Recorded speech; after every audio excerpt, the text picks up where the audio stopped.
afternoon. I'm Del Walters in Atlanta. A damning day on Capitol Hill for the former president of the United States, now called upon by Congress to testify in person under oath.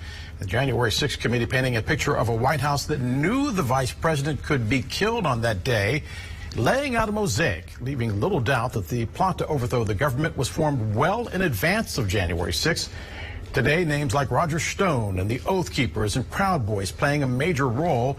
And for the first time ever, we saw late today the committee voting to subpoena the former president himself.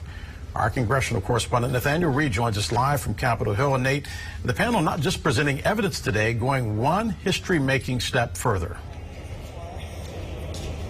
That's exactly right, Del. They held that vote to issue a subpoena to former President Trump, something that is a fairly unprecedented move, and especially one that we did not realize they were actually going to do at the beginning of the day. It wasn't until this hearing got into its opening statements that Benny Thompson gave the first clue that they'd be holding a vote, considering that he said it was no longer a committee hearing, but technically a committee business meeting, giving them the ability to hold votes during the session. They ended up holding a vote at the very end of that committee. We'd heard briefly from sources that it was to issue a subpoena to former President Trump to compel his testimony for this probe. Now, there's a lot of unknowns, but Liz Cheney, the Republican vice chair of this committee, gave her reasoning for why the committee is taking this unprecedented step, especially one not only so close to the election, but with so little time until the midterm elections.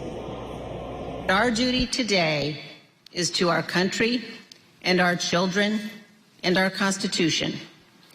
We are obligated to seek answers directly from the man who set this all in motion.